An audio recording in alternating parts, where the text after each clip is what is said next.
Okay, thanks for coming in. I think this is going to be a relatively light talk, which is good because it's late in the afternoon and it has been 2 very long days, very interesting ones. I'm enjoying the conference very much, so thanks to the organizers too for having me here.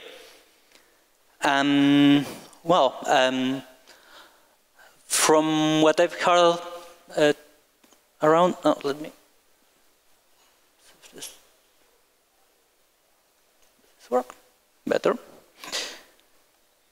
From what I've heard, the title of this talk may have misled you a bit, so I'll try to clarify what's it about. Some details about me. I'm Daniel Moisset. I don't consider myself a data scientist. I have a computer science background. I have worked as a software developer, technical leader, also as a project manager. I'm very interested in software engineering processes and how people work in teams together to build things. Well, I'm also an entrepreneur. I'm the co-founder, one of the co-founders of Machinalis, which is a company that provides software development teams which include data scientists for solving machine learning related problems. So from this position, I'm going to talk a bit, but this is not a technical talk. I'm not talking about a lot of things that are talked about in PyData, in a PyData conference. So I'm not talking about algorithms, models, use cases, deployment, or anything like that. I'm not talking about databases or big data. I'm not even talking about Python, so you may be wondering why I'm here. And I'm talking about people together working in data science projects. Specifically, this talk is oriented to people who provide their knowledge in data science as a service, who are consultants or work in a company that provides services like that. And this talk comes from some experiences I have learned in doing this kind of work in my company. This is the kind of things my company does. And it's a collection of personal anecdotes or experience and lessons learned. I don't consider myself an expert on this topic, but so everything I say here, it's open to opinion and debate, and I'm really interested and keen to hear about what you think about the things I say here, so I'll be happy to talk with you later. So now that you really know what this talk is about, let's start. So, Raisin Bread. Yes, this has a reason to be here. There's an anecdote. Oh, I forgot to mention something really, really important. Sorry. I wanted to make a special thanks to Marcos Ponton, who is a person who works with me and inspired a lot of this talk.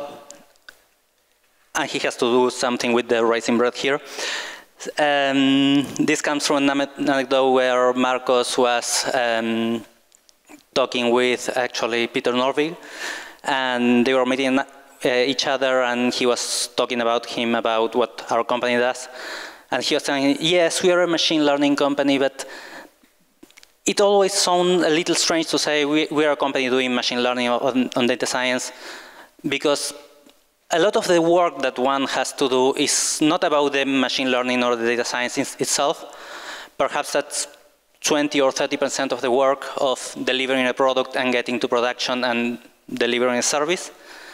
So it's always strange to say it when there are also a lot of important things happening around.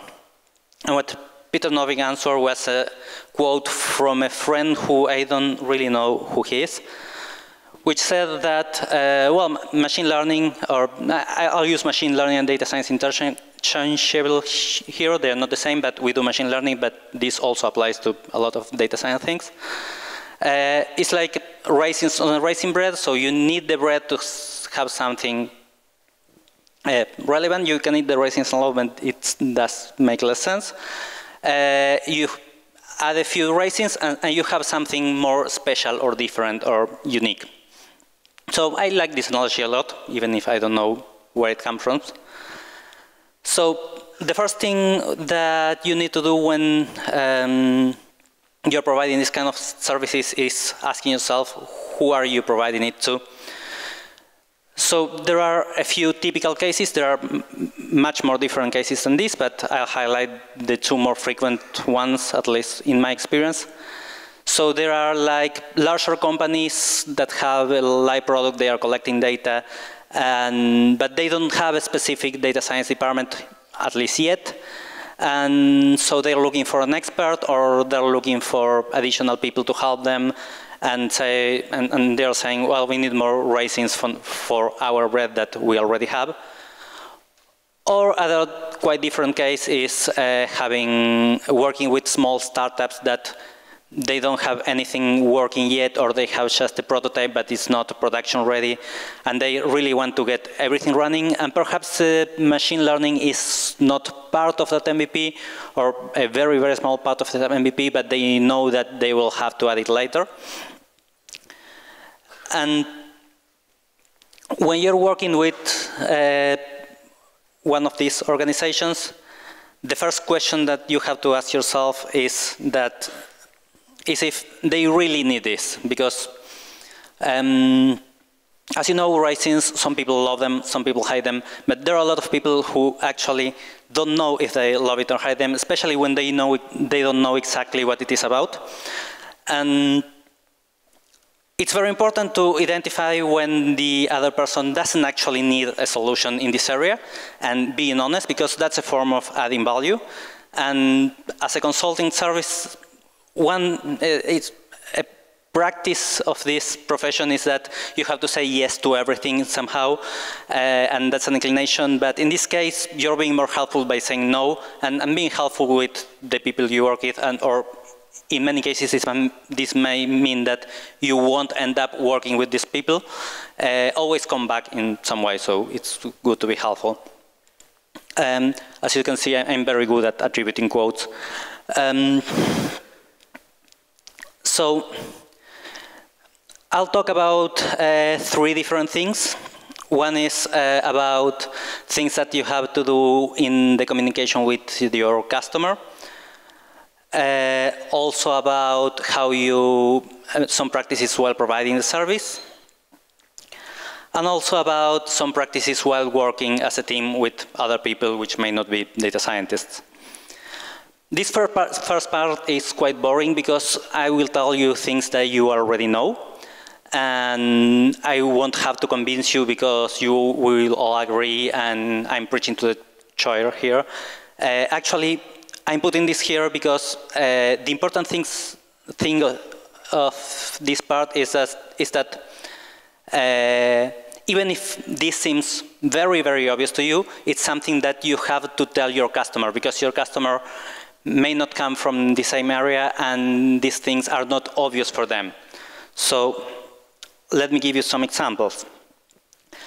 When you work with people who are used to software development, so they have a lot of practice, and they say, oh, we know how this is done, but working with data science components is very different, and you have to be explicit about this, because when you work with data science, there are a higher level of uncertainty. You don't really know beforehand if the data you have will be able to predict accurately what you need to predict, or with enough accuracy to give value to your customer. And also some people think of software development very differently. If I make an algorithm and it gives me a wrong answer 1 of each 5 times, I file a bug. But for the kind of things that we do, it may be that we are in the state of the art if we get that result, depending on the area. So it's something that we have to make explicit that this is really, really different. You can find other people who are more familiar with the science, and you run the risk of finding this, which is saying, oh yes, you know, there's a paper about this, and you can get like 95% accuracy, and then we'll do well, there's no problem about that. And the thing is, many people are not aware that the things that you can find and read in a paper may have been done in a very specific environment with a very specific set of constraints that perhaps are not similar, and covering that distance, or perhaps the implementation performance of that algorithm is not very good for the amount of data they have. So covering that distance may be a lot of work for the value it gives. It may be actually almost impossible. Perhaps it doesn't make sense. So it's something also to communicate to your client. Other thing that's very obvious for us, but we have to say to people we work with, is that the model that you're building is an asset. So some people say, oh, we're still not building software because these guys are creating a model, and well, that's necessary evil, they have to do it, they are wasting a lot of time doing this. And it's not wasting time, you're creating a product, this has value, you all know this, but you have to tell it. You are building a critical component, something that has value, that is related to their own data, which makes them different from the competition. So you have to really, really be explicit about these things too. And of course, depending on the level of knowledge of the people you're working with, you have to make clear that machine learning systems is not clairvoyance. Sometimes the things they want to predict are not related to the inputs they have. The things they want to predict may be related, but the data they have is garbage or noisy or incomplete, and it may not work. And some people expect you to guess what's important for them from the data, and you actually, the process of working as a consultant or developing the product with them may involve creating a new solution, researching which problems are more relevant to others, but the business goal in the end for them is something that they should have really clear, because data science is not going to make it clear for them.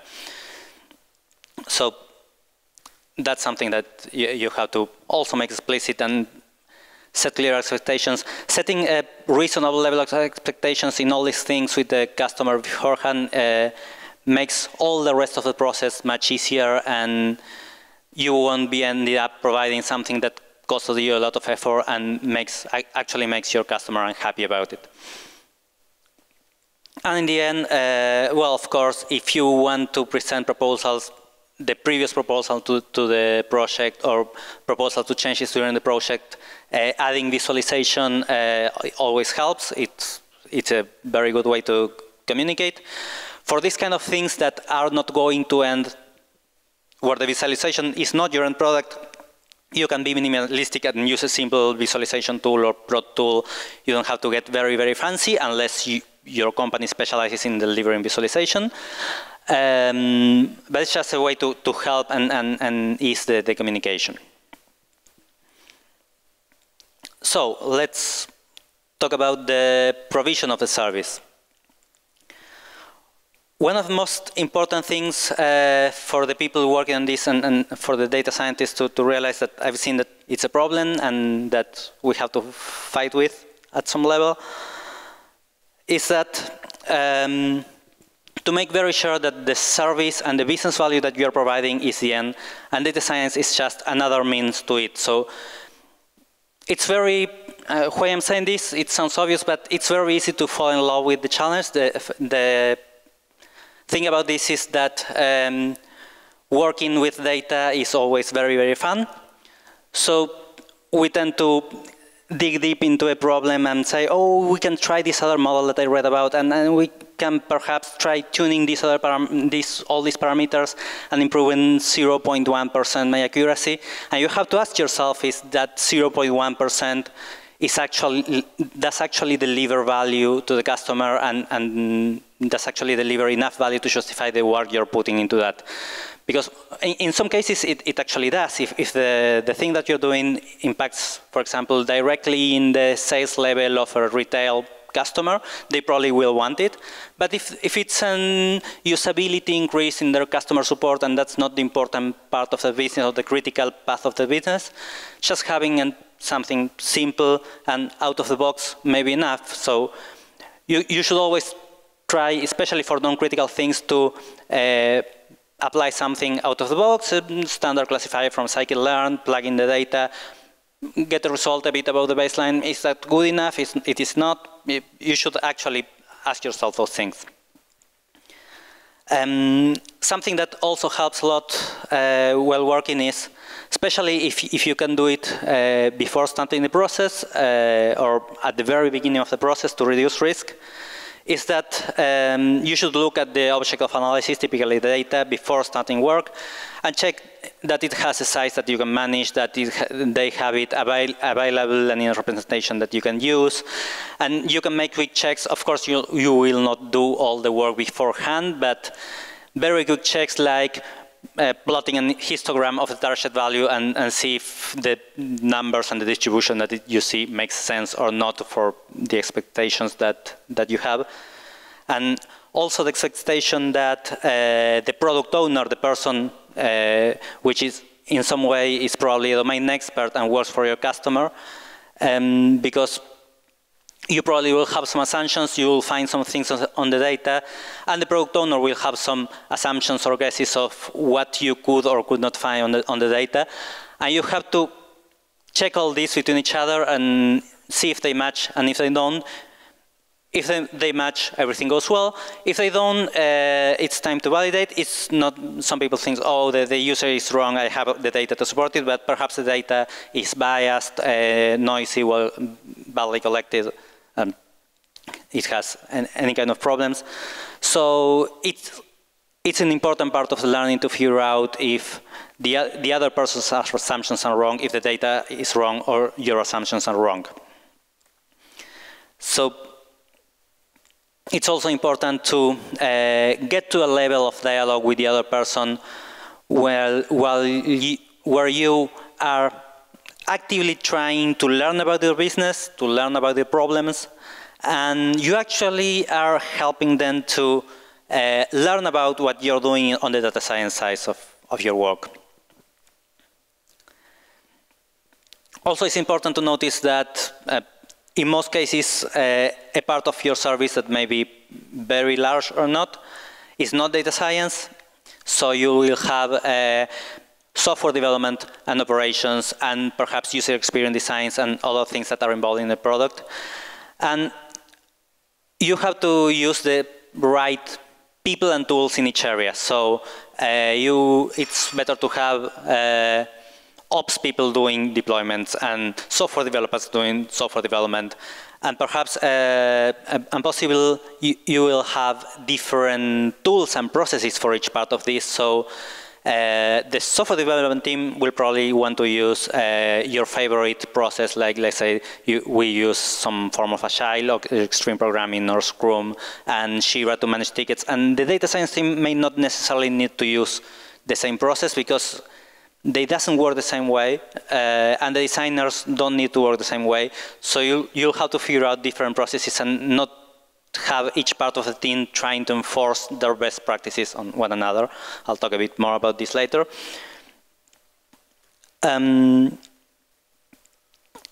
So there are also, this leads us into things about how we work together as a team. And when I say a team, I mean the people doing data science and the people doing other things. That may be your own company that is doing them, or you're in collaboration with the team at your client's company.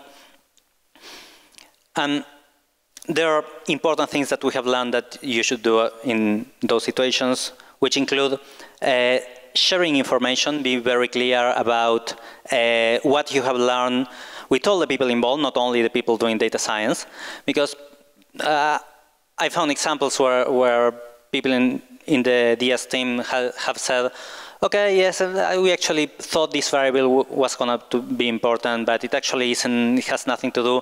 And at the point that you say, people on the front-end development team say, oh, we have had so much very hard time collecting the information, and the backend team says, oh, we have a lot of problems storing that information and keeping it fed into the database, so we can remove it and allow and forget about a lot of problems that now that we don't know that this is not important.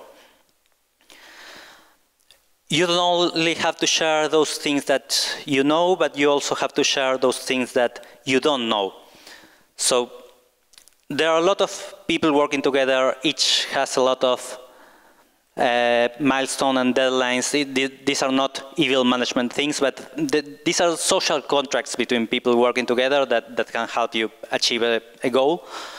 So people can plan better and have better contingency plans if they know beforehand what part of the projects have a higher risk. So if you say, I'm trying this, but I don't know if it will take me 1 day because a simple model may work, or 3 weeks because I have to do very complicated things. If it doesn't, it's important to say it and share it with your team. And this is an important part of working together with software developers. It's something that I come from a software development side, so I've learned it the hard way. We software developers tend to say, oh, we all have this set of practices to do really good code and really good quality results, and we have continuous integration and testing practices and version control systems. And a lot of these things make sense for software developers, because for us software developers, and I'm taking this side of the room, for us software developers, our end product, what we deliver is software. And I made a separation here between software, which is something which is delivery, and code, which is programming lines that you write to execute on a computer. And there's a lot of code that it's not software. And especially data scientists write a lot of code that is not software. It's not going to be delivered.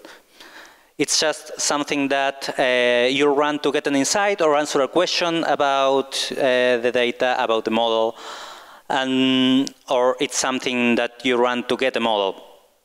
So probably if you're running to get a model, well, the model is part of the deliverable, and you might have to treat it with care and record its inputs to make it reproducible and use more process around it. But for a lot of code, you don't have to care about this, and knowing this may avoid a lot of discussions and fight between the data science team and the software development team.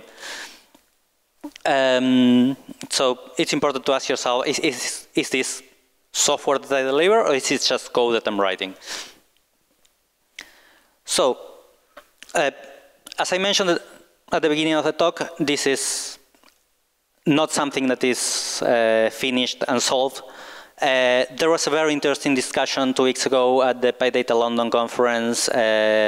Peter Cole assembled this conference of people that were interested about this data science delivery, as he called it, and there were a lot of really nice insights about this idea. The thing that software development has gone over time through a thing where at the beginning there were just software developers hacking, and now there are product managers that give focus to the whole team and say where are we going and what's important and what's not. And data science may be moving on the same direction or in a parallel direction, and it's probably going to be an evolution over the following years, but we're still figuring out how to work together, how to do things together, and how to solve problems and be more effective at creating products. So I would love to hear what you think about this. If you want to use the question time to give an opinion, I don't mind. It's okay for me. And I'll be around the rest of the conference, of course, and you can find me by email or Twitter. That's all I had to say for today. So thank you very much for keeping up with me and listening to me.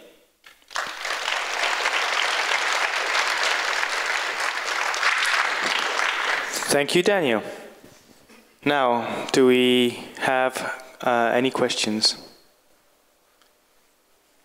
I have one. How can I open this?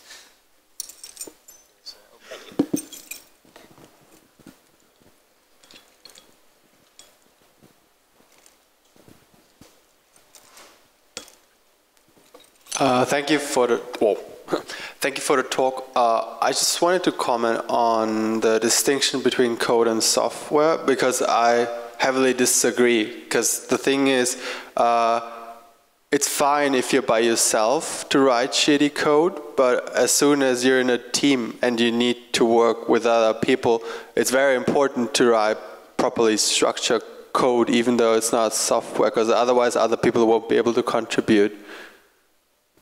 Okay.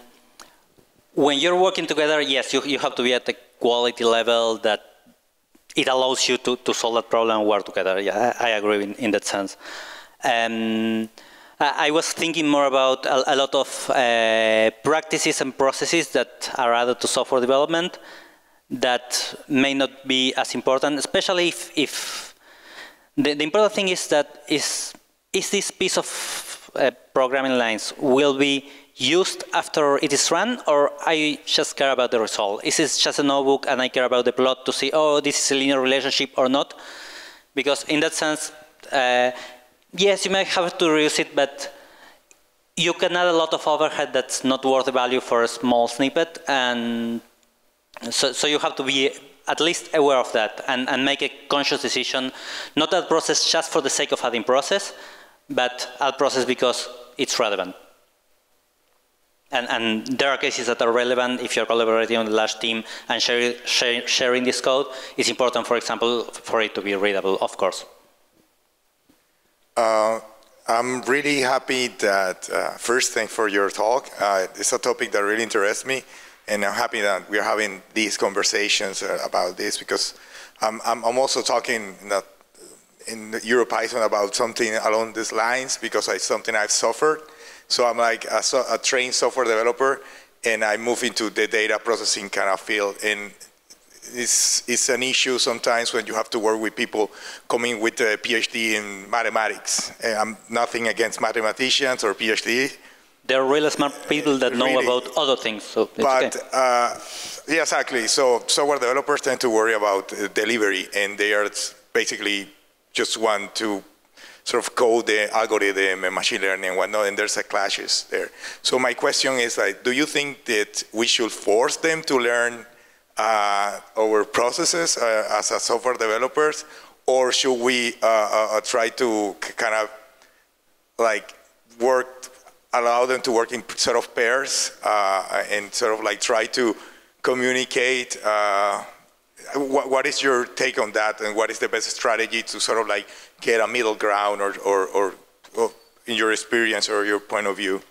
Well, I have not strictly pair programming, but having data scientists work very, very closely to a coder helps in a sort of looking at what each other is doing and sitting along each other.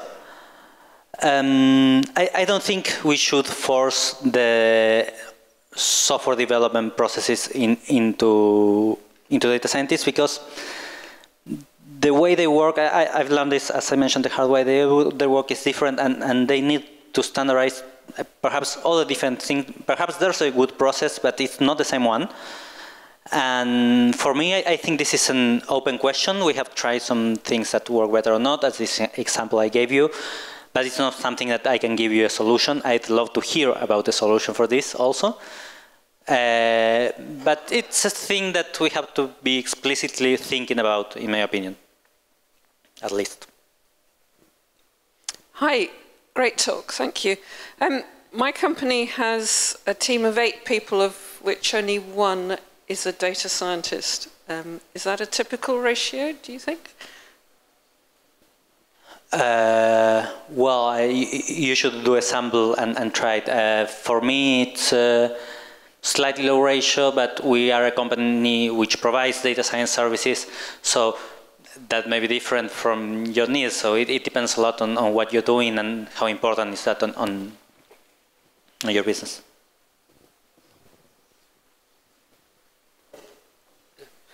Hi, Daniel. Excuse me. Thank you for your talk. You mentioned that communication with stakeholders, people who consume what the data scientists produce, it's not necessarily great. I feel that problem too, and I wonder if there is a solution in that we could all pull together our resources and educate anybody who is consuming what we produce, sort of. So how could we educate people better? People being managers, like non-technical people who are managing products where there is data science going on. Maybe it's as simple as we self-organize and give them training for free and in a way, in an easy way they can understand? Well, my experience, I mentioned a few things. I don't think I would say that communication is really problematic or something I suffer, as you said. It's something that you have to care about. The thing is, for me, it's more than something of. They are smart people that do those other things very well, and they really know what they're talking about. In the general case, and you just have to be explicit about some things that are obvious for you because you have a lot of background and training, and they aren't obvious for them. So I mentioned a few key points that I think if you are crystal clear about this to someone, you have bridged a large part of the gap, which is the title of the talk. So for me, it's just clear communication, human to human, and being very explicit about what's possible and what isn't possible, and what can be a problem and what can be a risk.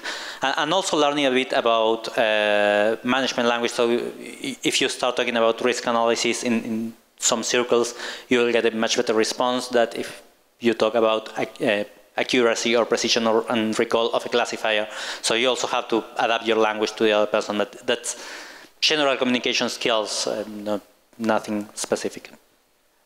Just to give you an example, some people outside of data science may not know that object recognition in images is totally doable nowadays. It's almost a solved problem, and they will never ask the data scientist to do that. They may ask the data scientist to produce a report of the 3 last months in sales, and that's like totally wasteful, right? Okay, yes, but I'm assuming that you get to a customer which has at least a clear business goal, as I mentioned before. And if that's the case, and if they have a clear business goal, you can ask them, okay, what does your business do? How do you get value from your business?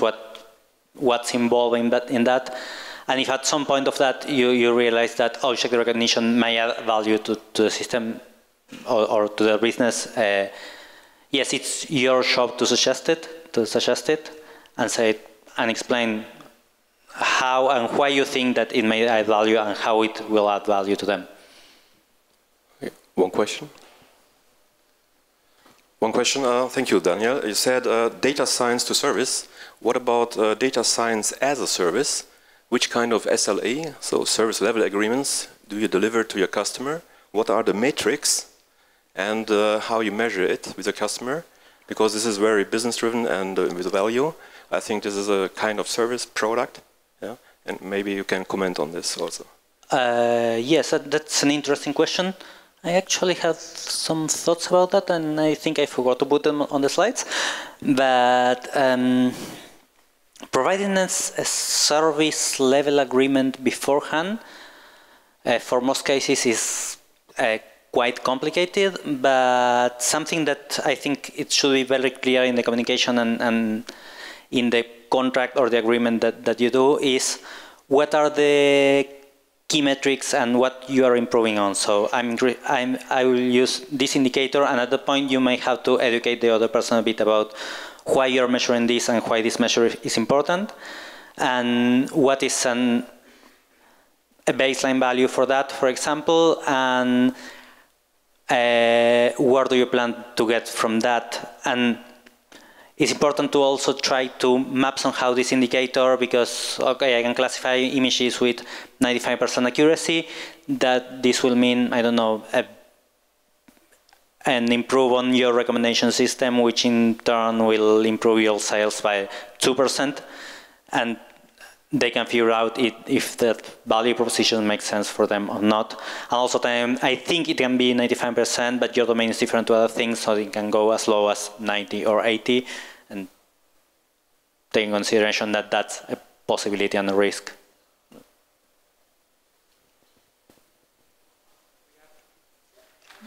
Yeah, hey, many thanks for your talk. I think this topic is super interesting, and I have a question which is more applying to everyone, but especially for this data science versus engineering domain. I'm working at Zalando, and we have about 100 data scientists there, a lot of people, and it's huge, and a lot of products.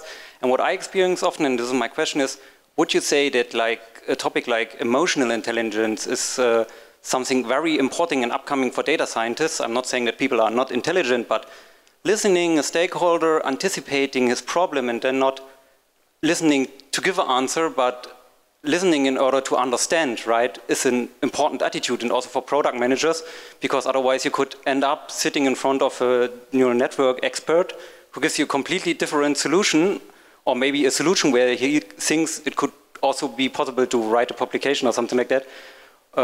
What is your assumption there? Will this be the next big thing for data scientists or companies in data science, that they need to train their data scientists in learning emotional intelligence to understand the needs of the stakeholders?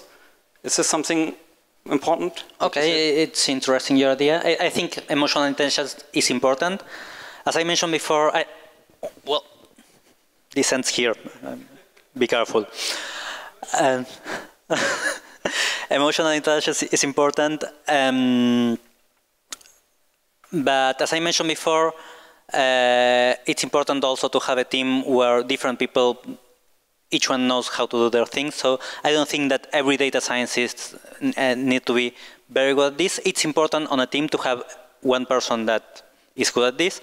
Probably if this is a whole team on the side of your company, the product manager or project manager, which is the main person of contact to the customer, should be able to communicate very clearly and discuss these things and explain these things to the customers, and not necessarily every person in the team. Of course, all kinds of intelligence always help to be more successful, but it's not I don't think it's a requisite. Well, it's just an opinion. I thank you very much. I want another round of applause for our great speaker, Daniel.